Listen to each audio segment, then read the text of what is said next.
Jóvenes alumnos, la bienvenida a todos ustedes a estas clases virtuales de razonamiento matemático. Este primer tema del día de hoy, razonamiento lógico, juegos lúdicos, juegos de ingenio, está dirigido para los alumnos de secundaria, de todo el nivel secundario. La primera parte que vamos a ver es sobre palitos de fósforos. ¿Cuál es el propósito? ¿Qué se busca? Lo que se busca aquí, jóvenes, es la capacidad de reflexión, la destreza visual de todos los alumnos. En el primer caso, por ejemplo, aquí agregar, quitar, mover la menor cantidad de palitos de fósforos para encontrar una figura geométrica o una igualdad correcta. Observe aquí ¿qué me indican ahí? 8 por 1 igual 6. 8 por 1 igual 6. Entonces habría que mover algún palito para encontrar la igualdad correcta. Entonces, ¿cuál es el palito qué palito tendrías que mover ahí? Observa, mira, el primer palito, ese palito que te estoy señalando ahí, si lo cambio al lado derecho, después de la igualdad, entonces, ¿qué te quedaría? 7 por 1 igual 7, lo cual sería lo correcto. Entonces, ¿cuál es la menor cantidad de palitos que debe mover? Un palito, un palito. Veamos un segundo caso. Ahí tienes una operación. 98 entre 12, 6 y debajo del 98, 99, lo cual es incorrecto. Entonces habría que mover algún palito para encontrar la operación correcta. Ahí tienes ese palito. Si usted quita ese palito, ¿qué te diría? 96. Y si lo ubicas a donde te está señalando la flechita, en el cociente sería 8, lo cual ya te iría más o menos por la operación correcta. Ahí tienes otro palito también a mover. Si tú mueves ese palito y lo ubicas en donde te está señalando la flecha, entonces, ¿qué te quedaría? Te quedaría 96 entre 12 igual 8, 8 por 12, 96, lo cual sería lo correcto. Entonces, en esta operación, como ves, en esta operación mínimo, moviendo dos palitos, consigues la igualdad correcta, consigues la operación correcta. Bien, jóvenes, aquí relación de parentescos. Aquí se presentan algunas situaciones como por ejemplo aparentemente te dan datos que pueden haber muchas personas, pero recordemos que una persona, el hecho de ser padre, también es hijo, ¿no? Y entonces aquí este cuadro tal vez nos puede ilustrar mejor cómo dar con las respuestas en algunas situaciones. En este caso, en el primero, a ver, me dicen dos padres, dos hijos, un nieto y un abuelo. Aparentemente, seis personas, dos, cuatro, seis personas. Pero este cuadro nos dice tres personas. La primera de la izquierda, su hijo es el que está en el centro, el hijo del centro es el que está a la derecha. Entonces aquí en este cuadro hay tres personas, lo cual también del primero al tercero una relación de, digamos, abuelo a nieto. Entonces, en este cuadro hay tres personas, lo cual podría decir, ¿qué cosa? Hay dos padres, dos hijos. Por supuesto, los dos hijos, ¿quiénes serían? Los dos hijos serían, él sería el hijo y el otro también sería el hijo, ¿sí? Entonces, en este gráfico, solamente tres personas y vamos a decir que hay dos padres, dos hijos, un nieto y un abuelo. ¿Cuántas personas como mínimo hay? Hay tres personas. Veamos un segundo gráfico donde me indican hay dos hermanas, cuatro hijas, ¿sí? Cuatro hijas, dos nietas, dos abuelas, dos tías, cuatro primas y además dos tías abuelas. Aparentemente 18 personas, pero tal vez este cuadro nos ilustra seis personas, ¿sí? Indicando, por ejemplo, ellas dos son hermanas y cada hermana tiene a su vez su hija y a su vez estas hijas tienen también su hija. Entonces, las personas mayores serían las abuelas de las niñas, ¿sí? Tal como indica tal como indica las flechas, ¿sí? Pero también no solamente eso, habrían dos primas, las dos menores primas, pero también son primas y a la vez tías, las dos que serían las hijas de las personas más mayores, ¿sí? Por decirlo así, ¿no? Entonces, en este gráfico, como usted ve, en este gráfico, cumple con todos los datos que nos exige el problema, ¿no? Ahí están las dos hermanas, están las cuatro hijas, ¿sí? Ahí están las cuatro hijas, ¿sí? Estas dos hijas y las dos hijas que están más en la parte de abajo. Están las dos nietas, están las dos abuelas, ¿sí? Ahí están las dos abuelas, las dos tías, obviamente porque son hijas de primas, entonces ahí ya se considera tías.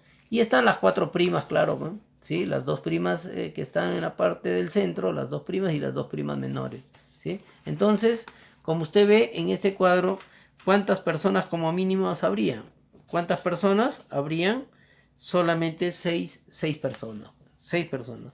Jóvenes, veamos un siguiente ejemplo. Veamos un siguiente ejemplo. ¿Eh? A ver, veamos el siguiente ejemplo y veamos ahí el enunciado. ¿Quién es el hijo del padre del bisnieto de mi abuelo? Si yo soy hijo único, si yo soy hijo único. Jovencitos, esta palabra de hijo único, la verdad que en el procedimiento lo vamos a dejar para el final.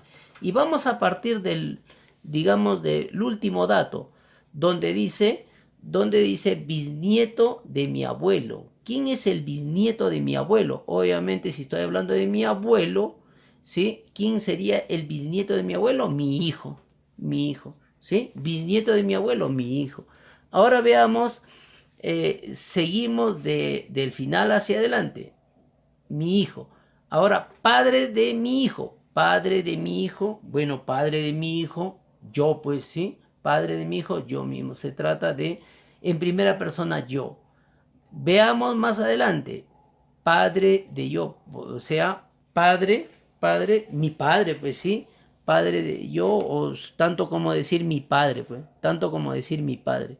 Seguimos, hijo de mi padre, obviamente yo mismo, pues, yo. Ahora, el hijo de yo, o bueno, claro, es mi hijo, pues, mi hijo. Entonces, ¿quién sería la persona? ¿Quién es mi hijo? Entonces, mi hijo. La respuesta ahí sería mi hijo. Bien, jóvenes, veamos relación de tiempo. Consideremos algunos valores. Algunos valores. Por ejemplo, el día de hoy, 0, le vamos a dar una equivalencia de 0, el día de mañana más 1, el día de ayer menos 1, en consecuencia el día de pasado mañana sería más 2 o simplemente 2, el anteayer sería menos 2, pero también vamos a considerar hace 3 días menos 3, pues menos 3, dentro de 5 días más 5, posterior más 1, anterior menos 1. Veamos la aplicación, veamos la aplicación, veamos la aplicación de estas equivalencias. Dice el primer problema, dice, a ver, si el mañana del anteayer del pasado mañana de hace 3 días fue domingo, ¿qué día será mañana? A ver, para eso vamos a ordenar jóvenes, por ejemplo, el mañana más 1, el anteayer menos 2, el pasado mañana más 2, hace 3 días menos 3, hace 3 días menos 3. De todo este valor, ¿qué me están diciendo? Que fue domingo. Todo esto es domingo. Todo esto, jóvenes, si hacemos una operación aritmética bastante sencilla, todo esto me sale menos 2. Es decir, ¿qué me están afirmando? Me están afirmando que menos 2 domingo, hace 2 días fue domingo. Por lo tanto, si hace 2 días fue domingo, el día de hoy es martes, pues. El día de hoy es martes. Pero ¿qué me están preguntando? Me están preguntando qué día será mañana. Bueno, si hoy es martes, entonces Por lo tanto, mañana será miércoles. Mañana será miércoles. Bien, jóvenes, vamos a ver ahora sobre cuadrados mágicos.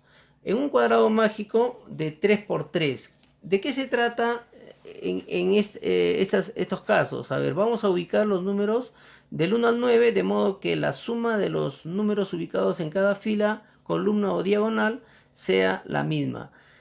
Un cuadrado mágico de 3 por 3, bueno, 3 filas por 3 columnas. Se trata de ubicar los 9 números, pero claro, no voy a estar adivinando porque eso me costaría demasiado tiempo. Entonces vamos a ver algunas técnicas, cómo ubicar los números del 1 al 9 de tal manera que la suma de cada fila, de cada columna y diagonal sea siempre la misma. Veamos ahí, a ver, veamos. A ver, mira lo que vamos a hacer. Vamos a completar esa figura. Vamos a completar esa figura. Y luego siguiente paso, vamos a ordenar los números. Lo vamos a ordenar tal como lo estoy haciendo ahí. A ver, del 1 al 9 están ordenados, pero ojo, a usted le han pedido que solamente lo haga en el cuadrado de 3 por 3, de 3 filas por 3 columnas, solamente en ese espacio amarillo que me están indicando. Entonces, ¿qué hacer de ahí, jóvenes? A ver, la regla práctica consiste en lo siguiente: los números que están fuera del cuadrado, de ese recuadro amarillo, los números que están fuera, llevarlo adentro, pero en la posición opuesta en la que se encuentran. Es decir, el que está arriba va a ir abajo, pero dentro del cuadro. El que está abajo va a ir arriba, pero dentro del cuadro, tal como indica la flecha. El que está a la derecha, el 3 que está a la derecha, va a ir a la izquierda, pero dentro del cuadro. El 7 que está a la izquierda, fuera del cuadro, va a ir adentro y dentro del cuadro a la derecha. A ver, veamos, jóvenes, cómo queda el cuadro. ¿Cómo el cuadro? Fíjate cómo queda. A ver, 4, 9, 2, 3, 5, 7, 8, 1, 6. Ahí están todos los números del 1 al 9. Observa observa las sumas, todas las sumas, ¿sí? Los números que están en colineales siempre suman 15. A eso se llama entonces la suma mágica 15. Suma mágica 15, la suma total es la suma de todos los elementos, es 45. Término central es 5. Término central es 5. Suma mágica entonces, ¿qué se cumple en este cuadrado mágico? Observa lo que se cumple. La suma mágica es la suma total entre 3. La suma total entre 3. El término central, ¿cuánto es el término central? El término central es la tercera parte de la suma mágica. La tercera parte de la suma mágica.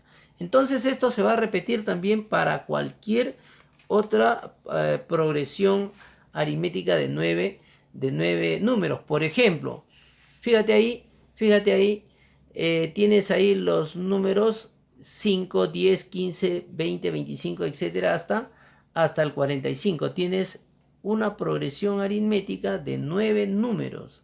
¿Sí? Ahí tienes una progresión de 9 números. Entonces, se trata también de ubicarlo en un cuadrado mágico de 3 por 3. Hacemos exactamente lo mismo. El mismo procedimiento. A ver, ubicamos ahí el 5, 10, 15 y así sucesivamente. Ubicamos todo. Pero ojo, queremos ubicarlo dentro del cuadradito amarillo. Dentro del cuadradito amarillo. La misma técnica anterior. El 5 que está arriba pasa abajo, el 45 arriba. El 35 que está en la izquierda pasa a la derecha, pero dentro del cuadro, y el 15 pasa al otro lado. Bien, ¿cómo quedaría todo esto? Quedaría tal como te estoy mostrando ahí. Fíjate, entonces la suma mágica en este caso sería 75. La suma mágica 75, la suma total, bueno, la suma total es la suma de todos los elementos, 225, el término central, la tercera parte, ¿sí? La tercera parte. Entonces, jóvenes, esto de acá, este procedimiento no solamente se cumple para el 5, 10, 15 hasta el 45 o para el 1, 2, 3 hasta el 9. No. Esto se cumple para toda progresión para toda progresión aritmética, de 9 elementos. Entonces usted puede practicar ahí con esos dos ejercicios, ¿sí? Ahí está, por ejemplo, el primero, 6, 12, 18 hasta 54. Obviamente la razón ahí es 6, pues. En el otro 10, 20, 30, 40 hasta 90. La razón es 9. Entonces, haciendo el mismo procedimiento, se puede ahí demostrar en todo caso, ¿sí? Demostrar que la suma mágica es la tercera parte de la suma total y que el término central es la tercera parte de la suma mágica. Muy bien, jóvenes, veamos otro cuadrado mágico. Veamos otro cuadrado mágico de 4 por 4. Ahora 4 filas por 4 columnas. Vamos a ubicar aquí los números del 1 al 16. Claro, obviamente porque hay 16 cuadraditos, del 1 al 16, de tal modo que la suma de las filas, columnas o diagonales sea siempre la misma. ¿Cuál sería la técnica aquí? A ver, ¿cuál sería la técnica? Jóvenes, aquí la técnica es las diagonales. Observa las diagonales. Todos los números que están afectados por esa diagonal, el 1, el 6, el 11, el 16. Una diagonal y la otra diagonal, 4, 7, 10, 13. ¿Qué hacemos con esos números que están en esas diagonales? En esas diagonales, jovencitos, van a cambiar de posición. El 1 cambia con el 16 y así, por ejemplo, el 13 con el 4 van a cambiar de posición. Y los números que están en el centro también cambian de posición. El 6 con el 11 y el 7 con el 10. ¿Qué es lo que me va a quedar? Observa ahí, me va a quedar ese cuadro que está en la derecha. Eso me va a quedar. Observa que la suma de todos los números que están en forma colineal, todos los números, ¿sí? Tanto en las filas como en las columnas o en las diagonales, eso se llama la suma mágica y eso me suma 34. La suma total de todos, del 1 al 16, esa suma es la suma total, eso es 136. Jóvenes, ¿qué se cumple acá? Que la suma mágica es la cuarta parte, ¿sí? La cuarta parte de la suma total. La suma mágica entonces es la cuarta parte de la suma total. Pero también, jóvenes, esto también no solamente para estos números, también se cumple, por ejemplo, para otra progresión de 16 números, tales como te estoy ahí mostrando, 3, 6, 9, 12 hasta el 48. Ahí están los 16 números, la razón aritmética, la razón 3, ¿sí? Para esto también, ¿qué me están pidiendo acá? A ver, ubicar los 16 números de modo que tanto de las filas, la columna y las diagonales sean siempre la misma. ¿Cómo ubicarlos? Igualito que el anterior, 3, 6, 9, 12, 15, 18 y así completar todo el cuadrado. Así completarlo, ¿sí? Así vamos a completar y nuevamente exactamente el mismo procedimiento, ¿sí? Las dos diagonales, los números que están en las diagonales cambian de posición, ¿sí? Igualito, exactamente lo mismo. Entonces, ¿qué obtendría con cambiar todos esos números? ¿Qué obtendrías, ¿sí? ese cuadro que está en la derecha, ¿sí? Ahí tienes el cuadro donde puedes hallar la suma mágica, ¿sí? En cualquiera de las filas o columnas o diagonales, la suma mágica 102. Ahí está la suma mágica y la suma total, la suma del 3, 6, 9, sumando todos, esto es 408. Y al igual que el anterior, jóvenes, la suma mágica en este arreglo, en este cuadrado de 4 por 4, la suma mágica es la cuarta parte del total. Jóvenes, y al igual que el anterior, no solamente se cumple para el 3, 6, 9 o 1, 2, 3, 4 hasta el 16. Esto se cumple también para cualquier otra progresión, como la que te estoy mostrando ahí en la parte inferior, ¿sí? Ahí tienes una progresión, por ejemplo, 2, 4, 6, 8 hasta el 32, ¿sí? 16 elementos, ¿sí? Y en el otro, por ejemplo, 7, 14, 21 hasta el 112, igualito, igualito. Muy bien, jóvenes, a manera de práctica lo pueden ir ahí repasando, por favor, repasando para esto afianzar más aún en las clases ya presenciales. Bien, jóvenes, vamos a ver situaciones sobre poleas. Poleas, por ejemplo, en el primer caso, en el mismo eje, dos poleas en el mismo eje. Bueno, si en este caso las poleas, por ejemplo, si una gira en sentido antihorario, la otra también tiene ese mismo sentido, pues tiene ese mismo sentido, al igual que el otro caso, al igual que el otro caso. O cuando están unidas por una faja, cuando están unidas por una faja también igualito, pues igualito, ¿sí? Si una tiene sentido antihorario, la otra también, claro. Obviamente que la faja te da esa idea cómo sería el giro de ambas poleas. Bien, en estos dos casos, entonces, en estos dos casos, entonces giran en el mismo sentido. Veamos un tercer caso. Cuando están en contacto. Cuando están en contacto, ¿sí? Aquí sucede lo contrario. ¿Sí? Si una gira horario, la otra es antihorario. ¿Sí?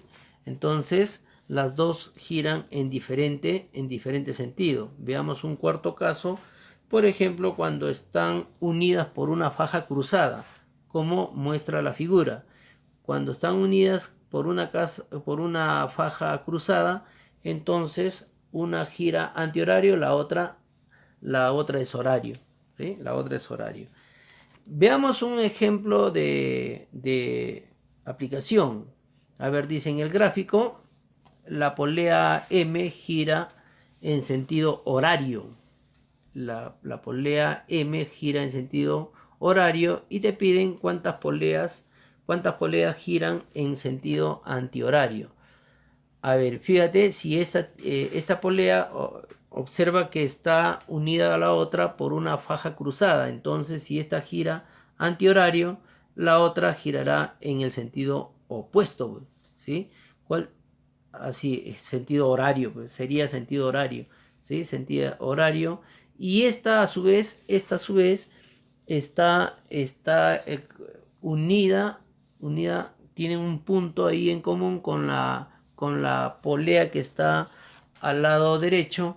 Entonces esta tendría que girar en sentido antihorario, ¿sí? Antihorario, ¿sí? Y así la otra polea que te estoy señalando igualito tendría ese mismo giro antihorario, horario, ¿sí? Y las poleas que te estoy señalando ahí, ¿sí? Con esas flechas tendrían el sentido antihorario.